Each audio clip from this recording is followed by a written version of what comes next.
Welcome to On Campus with CITI Program, the podcast where we explore the complexities of the campus experience with higher education experts and researchers. I'm your host, Ed Butch, and I'm thrilled to have you with us today. Before we get started, I want to quickly note that this podcast is for educational purposes only and is not designed to provide legal advice or guidance. In addition, the views expressed in this podcast are solely those of our guests. For the past few years, higher education has talked a lot about Gen Z, what they want from college, how they learn, and whether higher ed is still delivering real value. But too often those conversations are built on assumptions rather than listening to the students themselves. In this episode of On Campus, we take a closer look at what Gen Z actually wants from college and where institutions are still missing the mark. My guest today is Dr. Seemiller, one of the leading researchers on Generation Z and co-author of Generation Z Goes to College. Her work is grounded in years of national research and student voices. So welcome to the pod, Dr. Seemiller. Oh, thanks so much for having me. You know, I love talking about this stuff. So of course, I'm very, very excited about this actually. So let's just jump right in. So you have been studying Gen Z probably longer than almost anyone in higher ed. So when you listen to how colleges talk about Gen Z today, what do you think that they are still misunderstanding or just oversimplifying the most? Well, I think there are really kind of three things, and I'm going to be really blunt on this podcast because I think honestly, I think people need to hear what I'm about to say, and if you don't like it, you need to sit with it for a minute and say, what if she's right? Okay, so I'm gonna actually highlight a few things, and again, from all of our research, we've done so many studies, we've written 6 books. I mean, this is a lot of data and hearing right from the voices of students themselves and prospective students. So probably the 3 biggest misunderstandings is that they are an extension of millennials. So what worked 20 years ago is still going to work today because it's just good educational practice. What was good educational practice, whether that was from admissions and recruiting all the way to, pedagogy and classroom instruction, is different today. It has to be different today than it was 20 years ago. And there are people who are just like, no, it's not. It's just, the core universal fundamental aspect of education is education. And we still need to be doing exactly what we've been doing. They might not articulate it as that forcefully, but that's really the underpinning. The second thing is that that students today need to go through the same things that we had to as when we were in college. I'm a faculty member now. I was in student affairs for 20 years. Is that if we paid our dues, they have to pay their dues. Yes. And that is absolutely inaccurate. It is unhelpful, and it is even problematic. I had a conversation with a faculty member who basically said that he was going to continue to assign 600 pages of reading a week because that's how much was assigned in his class. Well, his class is total, so he was collectively going to contribute to 600 pages, assuming that the other classes did that. And he said, I had to read that. And I said, well, how effective was that for you? And he said, well, it wasn't. I don't remember any of it. And I said that if we now know that that's not good educational practice, why are you going to do that? So 1 of 5 classes with 600 pages of reading a week, didn't do the math, was that like 50 pages in his class a week? Yeah. And I said, even 50 pages, and if you're assuming that the other classes are assigning that too, that is too much reading. And he's like, well, I had to do it, so they have to do it. And that's just harmful. And we know better now. We have way better modalities and pedagogies, and we understand learning a lot better. The third misunderstanding, and this is the biggest one, and I will reiterate this continuously through this podcast, is that Gen Z are going to come to college just because we have buildings on campuses. Like this whole, if you build it, they will come. It is not true. It is not true. They have many alternatives that they didn't used to have in terms of their careers, right? They can jump right into the workforce. A lot of companies are hiring people without bachelor's degrees now, particularly in the tech world. They can freelance. They can work in the trades where they're making way more money than sometimes college degree programs will ever afford them. But it's this idea that we just exist, so therefore they will come. And that is true for many, but it is not true for all, and is becoming less and less poignant. And so we have to do more to help show the ROI on what college is. And so I think those are the 3 misnomers that we really have to grapple with. And I hope they create dissonance and discomfort in whoever's listening right now to take this back to whoever the powers that be on your campus are and have these conversations and say, how real is this for us? Yeah. Yeah, I mean, that's fantastic. I love those 3 points. That's fantastic. And when you talked the second point about paying your dues, I remember when I took my first introductory course in my doc program, my faculty member said, he's like, if you have an advisor who tells you that you have to go through these things because they did and they're not going to be helpful to you, ask for a different advisor. Right. Right. Because that's not the way to go about these things at all. No. And so I love that you point that out. But really focusing on that last point there as well about, because we exist, they will come. So based on what you've talked with these students about, when they're deciding whether it's worth it to go to college or not, what are some of those factors that really help in that determination for them? Well, I mean, certainly cost, right? Yeah. I mean, when I went to college, I worked at a summer camp the summer before, and I was able to save enough money to pay my tuition for the entire next year. That is not an option. That is an option, not even at community colleges anymore, unless you're in some state that has some kind of free program. And so the cost, right? You have to weigh in, and it's not just the outset of the cost. It's not just like this is how much tuition is, and this is how much like living on campus would be, whatever. It's also the lost wages of taking the time for 4 or 5 years to take classes when they could be 4 or 5 years ahead in the workforce full time in a position that's going to pay way more than maybe the position that they would get right out of college. And so they're weighing a lot of factors, right? It's not just this kind of short term. So do you take out $150,000 in student loans and start 5 years from now in the workforce, or do you start now in the workforce, work your way up, and within those 5 years make more money than that and have no debt? And so we have to show the return on investment.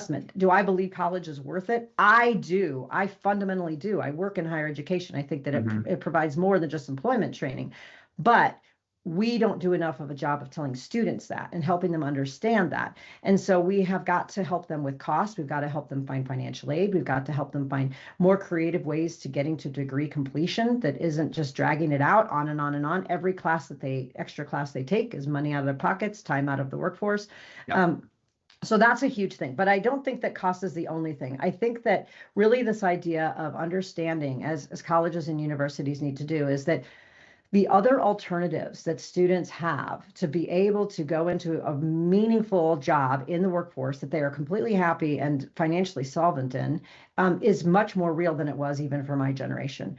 People in the trades industries are making, who knows, $90 an hour or $150 an hour as a plumber, and they, go take a handful of classes at the community college. So they're calling this generation, the word is out that Generation Z is the tool belt generation. They're saying, I'd much rather go into that. I could be an entrepreneur. I can set my own hours. Everybody needs a plumber, and I can make some money. And plumbers and welders and electricians and mechanics, and we are so short staffed.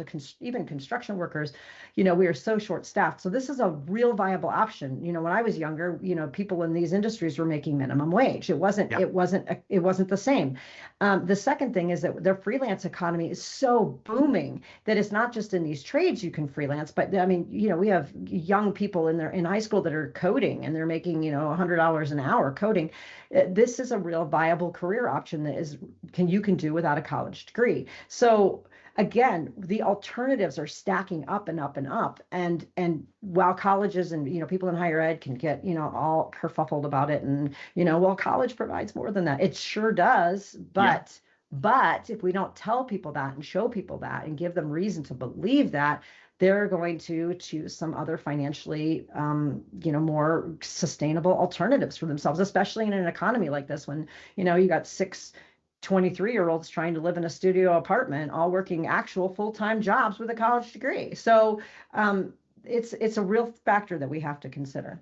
Yeah, for sure. I'm interested to hear your thoughts on microcredentialing, because this is something I hear about a lot, obviously, with universities over the past few years, and they're looking toward microcredentialing as a way to bring those students into universities. Do you think that that's something, I guess, that's viable for a university, and is it something that Gen Z is really looking for?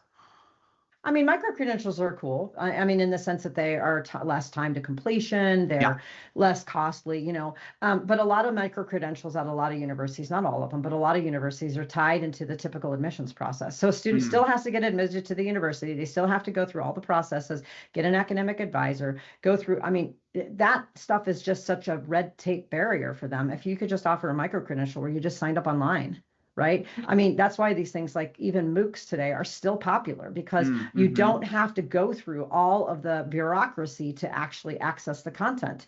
And so if you're going to offer a micro-credential at a school, you need to make it incredibly accessible. It should not be tied to the regular admissions process. There should be no application fee. You should just be getting students into classes. And then also considering, though, that, and this is something we've been talking about at my institution is, we have students who want a micro-credential and they're blended in with the students who are there for maybe a 4-year degree. Different purposes, different experiences. Should those courses be separate, even if it's the same content, like a separate section for micro-credential students, because a lot of them are people who, really are focused on just that content matter. It's not part of a larger landscape of their, kind of academic portfolio. Right. So there's some questions. I think that just simply basically giving a miniature degree, but making everybody do the same exact stuff is not the answer. I think micro-credentials have to be really thought about differently. Are they, Gen Zers interested in those? Sure. But the question is, does it matter to the workforce, right? Because if it doesn't, it's just another expense, more time. Why do you need them? And a lot of the micro-credentials are popping up in things that are, relatively conceptual. So what about, like a micro-credential in, plumbing, right? Like I said, or, is that something that's worth it, where you get some real hard skills? Some of these things on like AI coding, micro-credentials are really good. You get some of those that you can leave with some tactical skills, but other than just the idea that you would take a few classes and get some type of a certification isn't really the draw that I think that Gen Zers would be looking for. Yeah, that makes complete sense.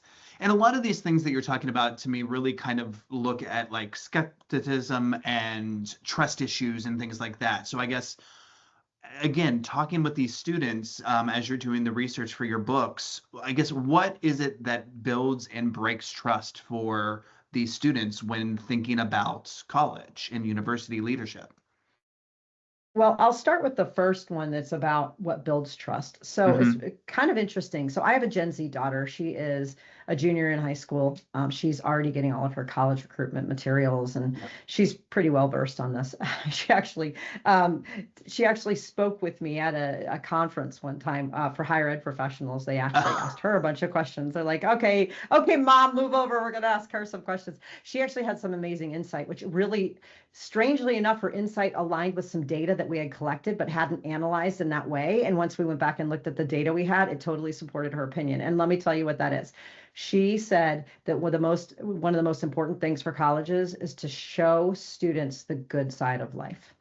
And she said, in a world of doom and gloom, where all you're getting is just clickbait of bad stuff going on, you want to see really hopeful things. And you don't want to see contrived things. You don't want to see that picture where you have a person of, every race and, and honestly, like the obligatory kind of display of diversity on the front of the pamphlet. That's not what she's talking about. She was like, I just want to see like a day in the life. So she said that she and her friends have been spending a lot of time going to college websites or actually platforms on Pinterest that collate college information. And you can click on things and see colleges that might say, like have pictures of a football game or pictures of just students hanging out, just real life pictures, some that are even curated by students themselves. They're not photo staged. And not she the said professional photography. Exactly. And she said, just be out, and just be able to see students being students, and it just makes you happy. It's like you get to see like how cool this is. And she was telling me that, and I was like, that's so interesting. Actually, she said it at this conference, and I hadn't heard her say it before. And I thought, well, that's interesting. We went back to the data, and we'd spent so much time looking at social media use that we had focused mostly on things like TikTok and Facebook and Snapchat and all those things. We went back to the data and looked, and it turns out Pinterest was actually much, much higher than we thought. And so I don't think it's necessarily the idea is just like, okay, colleges start a Pinterest site and then curate it with, make sure that all your Gen Xers, millennials, and baby boomers are putting pictures on there. That's not what I'm saying. Is this idea of this, it just felt organic and natural. And it felt like it was like a place where she said I could call home, like what felt like home to me. And then, like I said, in a world of doom and gloom, it feels good to be in a space that feels happy. So colleges and universities, be mindful of this, but I wouldn't say run out and like create your Pinterest site and then, artfully curate it like through a staff decision-making process. But I think that those kind of things build trust, where you say, here's where we lie. I do wonder, and we don't have data on this, but I do wonder the extent to which colleges have changed some of their policies around DEI to remove support services, not necessarily those that were required to by state law, but those who are doing so by sort of coercion or pressure to do so. I'm wondering, and again, we don't have data on this, how much of an impact that makes to students, seeing that their institutions not only have those, don't have those support services, but they so sort of easily in their mind easily capitulated to these coercive quote requests, and this idea, do I trust you as a college to take my best interest into hand when it doesn't look like you're doing so? And I'm just being really blunt about that, because those decisions, I understand they're wrapped into grant money and they're very complex, and I get it, Right. but students don't. And some of them, but not a lot of them. The publicity around that is this institution cut their diversity center, and you have Gen Zers saying, well, why would they do that when people need support? And we're not even talking about just students of color or students who in marginalized communities. We're talking about all Gen Zers are like, why is this happening? And so that's a way to lose trust, is to make decisions that have PR effects that are not explained. Bad PR, when one of the biggest things that Gen Z has said that they lose trust in organizations in general, whether it's colleges or whether it's a brand, is when they make a mistake and they don't admit it. And so you see things like in the news where some college has a coach that was, arrested on these charges, and the school did nothing about it. And then after it happens, the school sort of meekly comes out and says something. And Gen Zers see right through that. They're like, why didn't you step up? And so they're looking at larger trust issues. They're not necessarily looking at, do I trust that I'm going to have a good degree, or do I trust that I'm going to get my classes? They're looking at, like, what is this reputation and who's leading this institution? And do I want to be affiliated with it? Yeah, that's really interesting, because again, as I'm an outer millennial, not something that I would have ever thought about when I was looking at colleges, was looking at the leadership and who's in charge and what are they like. Like, that's just a foreign concept to me. I mean, not now. I think about those things, Right. obviously, right? But when I was making that decision process about what university to attend, I never would have thought of that. Right. Well, and think about how much information like that was apparent to you, right? Was put out. Yeah. Like, I mean, I grew up in an era when we didn't have cell phones or social media. So like, clearly we weren't going to see those kind of scandals and things. And, for millennials, it was much more reduced than it is today, but it's all over the place. One decision by a university, boom, it's on every news channel, and you're getting it through social media, and you're getting all the narrative that comes with it. And so you can't help but kind of take it into account. And do you want to be like, yay, I'm going to so-and-so school, and like hold up your admissions letter when that school's been in the news for some kind of corrupt thing, or at least perceived corrupt thing? And, do they want to do that? I mean, that's a real reputation question. Yeah, definitely. So you've talked obviously a little bit about this already, in terms of kind of the value of a degree, right? And so there's the trades, there's jobs that are not requiring a degree or anything like that.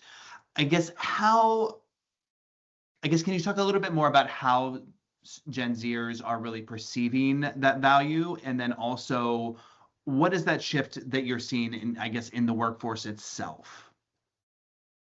Well, I mean, a few years ago, if I remember correctly, Google came out and said that they were no longer requiring bachelor's degrees for some of their entry level kind of programming positions. Other organizations followed with that. And a lot of them are doing, either hiring, people right out of high school that have sort of tech backgrounds or skills, or they're training people on the job, right? Because they're using proprietary systems, and you can't really learn that in college. And so, the question about the value of the degree really depends on the industry that you're going into. Some industries really do require you to have a college degree, not only because that gives you the credential, but it also signals to them that you know the information you need. So, but there's still even states now that are hiring teachers without bachelor's degrees. So it's really, I mean, and that's, because of maybe a shortage. We're doing that in my state, where there's questions around like temporary instructors that, that can have certain credentials that aren't as high as they used to be. And so the credentialing is coming down for some positions, and they're saying, okay, for this, you used to have a master's. Now you only need a bachelor's. For this, you needed a bachelor's, and you don't need it. You need a high school diploma or an associate's. And so I think that the question is by industry, but so that's impacting whether or not people going to college, Gen Z and otherwise, are seeing that this is even useful, right? Do I even need this? So the value of the degree, and again, I'm talking about it all in an employment sense because that's where the value of the degree has really come to play. Is does this equate back to money in my pocket? Does it equate back to a long career and something that I enjoy?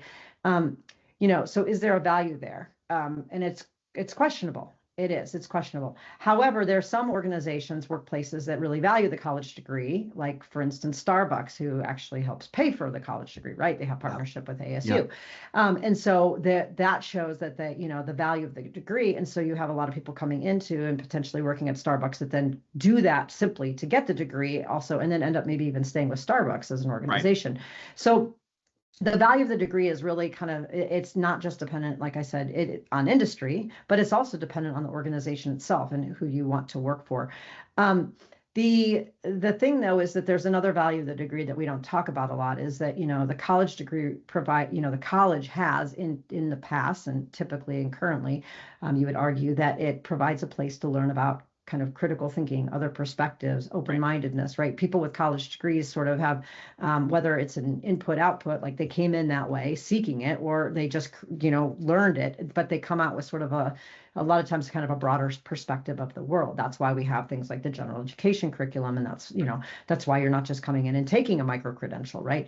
And so there is that value, right? It creates kind of like a more open-minded world that has become somewhat of a threat to some people politically. Is like, okay, what does open-mindedness mean? And, this idea that college is not, maybe we don't want to send kids to college because what are they learning in terms of not even the curriculum per se, but the outside of the curriculum. And so the value of the degree for some Gen Zers is I want to go and I want to be able to meet new people. I want to get out of my small town. I want to like have broader perspectives. And so they're seeing it as more than just employment. And so but the question is, what are colleges and universities doing to sort of emphasize that is what college can offer, right? It's a blend of a whole bunch of things. But again, I don't know that all Gen Zers are just sort of picking up on that inadvertently, or colleges need to do a better job. Yeah, that's really interesting. So let's say that we have, Gen Zers that they say, okay, we see the value of a degree. We, through our Pinterest board, found a university that we wanted to attend. What does teaching a Gen Z student actually look like in 2026? Well, I mean, it looks more diversified than it did in the 1900s, as my daughter would say when I went to college. I love that. And so last century, we learned through lecture, tests, quizzes, maybe some papers. I went to a big school, so, we didn't do a lot of papers. It was mostly tests and things.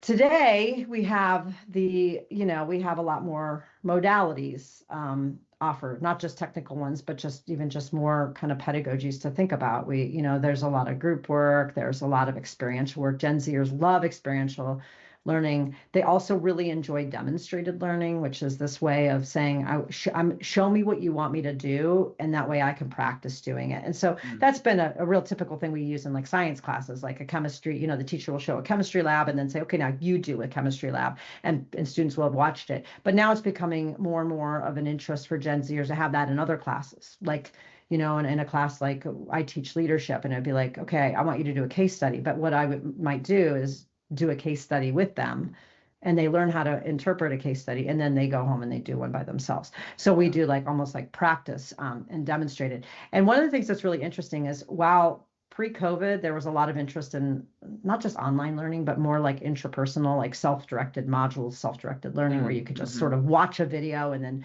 take a quiz or do an assignment. After COVID, they were a little exasperated and were like, oh gosh, that's a lot. So, but one of the things that a lot of them say that they really miss moving back to in-person classroom instruction is that they had gotten used to those videos being recorded and being able to watch them over and over. So if they didn't understand a concept, they could watch the instructor teach it 3 or 4 or 5 times. Now in person, if you don't get it, you don't get it. And so that's become a real hindrance to some of them who are really used to that modality, and now it's gone. And so while we have the benefit of being like in person, we really lose something super critical I might post a video about something in my class, and I have 30 people, and it might have been viewed 100 times, which means that they're viewing it more than once. They're not just viewing it for the assignment. And so this is a real thing that I think universities and colleges really have to consider, is how do we capture that demonstrated learning if we're going to have them in person? Because there are downsides to in-person learning, and everybody seems to think that is like the bellwether of education, and that everything else is just not good enough. And that's not actually the case. There's pros and cons to all sorts of modalities, and the idea is how can we merge them all to create the best form of education? And I think we have to really consider, how do we capture the demonstrated learning for them? Yeah, I mean, that's fantastic in to think about, because I'm thinking about, when I learned to do drywall by watching a YouTube video, right? How many times did I rewind and watch something over and over again, right? So it's the same sort of thing for students, but not something I would have thought about. So that's a great piece of advice, I think, out there for, especially, for, any centers for teaching and learning administrators are listening, something to think about for some of their workshops. Yeah, absolutely. So I don't think I can have an episode where I don't ask about AI, because that's the environment we live in, right? So how, in particular, I guess, how do Gen Zers really think about AI and learning? Do they see it as a tool to utilize, as a shortcut, as an expectation, all of the above? Okay, so there's mixed feelings on AI with Gen Z. So in the state it is today, where it's not 100% accurate, and where it's kind of clunky, and where it itself takes a lot of shortcuts.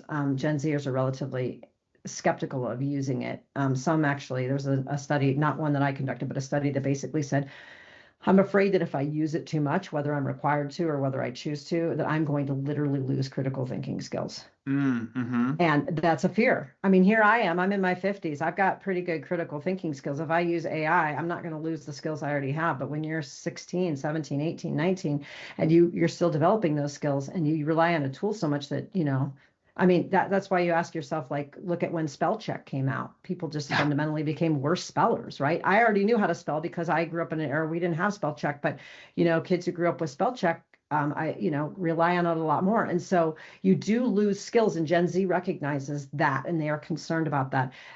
Interestingly, I talked to my daughter a lot about AI. Like I said, she's 16, she's a junior, and she's on a lot of group chats with people all over the place. And she's talked a lot about how much she and her friends, and I mean, this is not empirical data, but this is anecdotal, but I do think it's important to hear, is that they describe AI as soulless. And she told me, even just this morning, we were talking about it. She's getting all this college correspondence, and she's like, it's so easy to see what stuff is AI written. She goes, I won't even consider a school if they send me an AI generated outreach message. She said, because if they don't care enough to hire one person to just craft a 2-paragraph email that's from the heart, even if it's a mass email, then they're not going to care about me. Yeah. And she said, it's a signal. It's a signal that we're not going to personalize your experience here, because we can't even personalize your experience inviting you here. And I thought that was really interesting. And the other thing too is, a lot of Gen Zers are very concerned about the environmental impact of AI, right? The amount of water that AI uses, I mean, compared to Google, it's like over and over. And that it's really bad for the environment. And she says, again, she's tired of seeing organizations and institutions saying, we are really environmentally friendly and and then they use AI. And so that was really also important. But the other thing too that I thought was really fascinating was, she said that policies on AI, and again, I'm trying to bring life to this by sharing her perspective, but our data is really showing a lot of the same kind of stuff. But she said, if students can't use AI to craft content in college, then faculty shouldn't be able to use AI to grade it. She said that's a double standard. And so I just, whether you believe that should be an ethical statement or not is irrelevant. If you have people who are considering coming to your institution and believe this, then that's something to have to consider. Some might see AI, I think, more so in the workplace as being helpful. So you're looking at some older Gen Zers who might, be able to pop in something that they wrote into AI and have it draft them like an agenda for a meeting. Some of those things for efficiency, Gen Zers and even millennials or, younger folks are on board with some of those efficiency measures.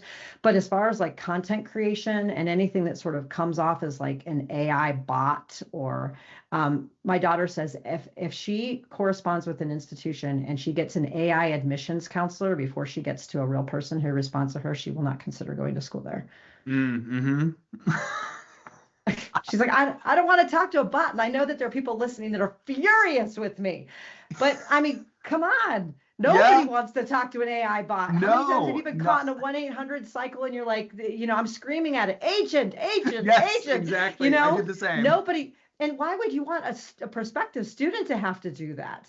Right. I exactly. mean, and so it really depends on what it's being used for. I don't want to say it's all bad stuff and AI is bad, but I'm telling you, Gen Z has not necessarily been wooed by it. Some are, finding that they can cut corners and do assignments with it, but they all worry about getting caught, and eventually many of them do. So it's once that gets tightened up and we have better AI checkers for content submission, I mean, that's not even going to be necessarily an option the same way it is today.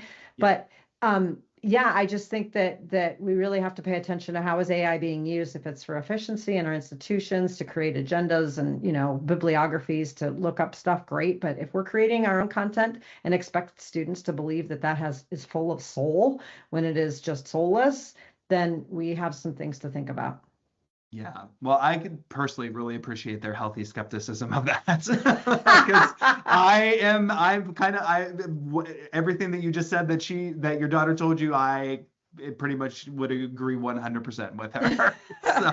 Right? Well, that's the thing is we're creating things that we don't want to use ourselves. Yeah. Right? But we think it's okay to do with other people. And it's like, if I were taking a class and I turned in a paper, would I want AI to grade my paper and give me feedback? Absolutely not. So why would I think it's okay as a faculty member to do that, which I don't, by the way.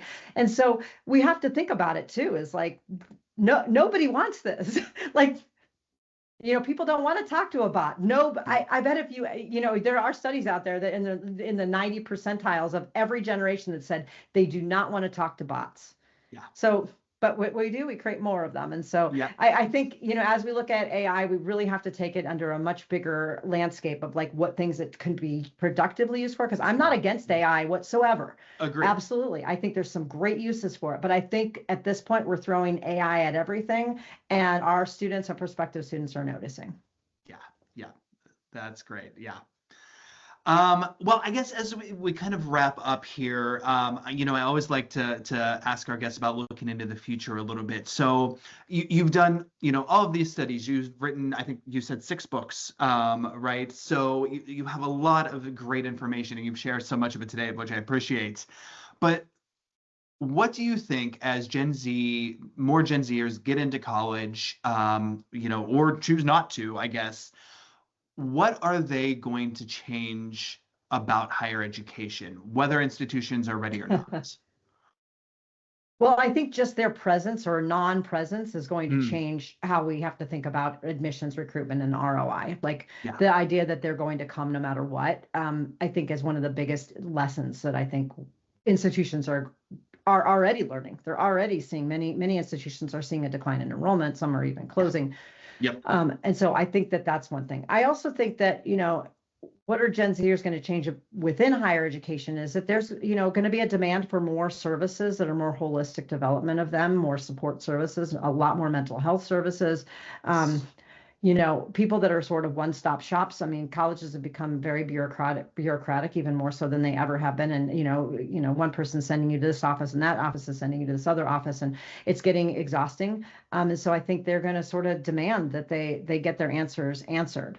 And that colleges are going to need to think about sort of restructuring in a way that's student friendly and not administrator friendly. And so I think they're going to do that. I think they're also, I don't know how they might do this, but just their own interests are going to potentially shape the types of majors that are offered at institutions. I mean, obviously we're looking at growth in like technology majors and so forth, but I also think that institutions would be remiss if they didn't think about creating some type of a gen ed class like Entrepreneurship 101. A lot of these students are going on to work for themselves and could really use basic skills in budgeting, staffing, marketing, that isn't a 4-year business degree, but it isn't a micro-credential either. It's just maybe a gen ed class, Entrepreneurship 101. And you look at your institutions, and a lot of those types of classes are reserved only for business majors. So students are going to demand these things, right? If I'm an entrepreneur as a Gen Zer and I'm thinking about coming to college and I can't even access an entrepreneurship class, why am I going to come? So starting to think beyond just technology about what Gen Zers need, and their presence in whether or not they come to college is really going to be a factor of what they want. And institutions that are going to do well are going to really respond to that, also by asking them what they want. What majors don't we have that you think would be interesting to have? I mean, survey them. There's degrees on things like environmental advocacy at some schools, very limited, but environmental advocacy, how cool is that, right? You combine some law, you combine some business, you combine some political science, you combine some environmental classes, and you're talking about people who are going out and working for corporations, nonprofits, even the government. I mean, we have to think really differently, because these Gen Zers are going to go do these things, whether colleges are involved or not. And it would be really great if colleges were, because I think we're such an asset to society. And I think Gen Zers just need to see that. Yeah. Well, first, I would totally go back and take that degree that you just talked about. Cool, right? Wouldn't that be fun? But you have given me, so much to think about, and I feel like we could have another 2 or 3 hours of conversation and still not even obviously hit everything. But, I just want to say again, bring in your expertise and your experience and your conversations with Gen Z and your daughter specifically. I just want to say thank you so much for being a part of the podcast. Well, I really appreciate being here. And like I said, I'm here to create a little bit of dissonance. I'm here to get you to have the hard conversations, because if I just told you everything was okay and we just have to operate status quo and they're just going to keep coming, I'd be lying to you. And I want all colleges and universities to be successful, because I wholeheartedly believe in higher education as such a fundamental part of our society. And so I really hope that these cause conversations that really create positive change for institutions, around the country. Yeah. I invite all of our listeners to visit cityprogram.org to learn more about our courses and webinars on research, ethics, compliance, and higher education. I look forward to bringing you more expert guests to discuss what's happening on campus.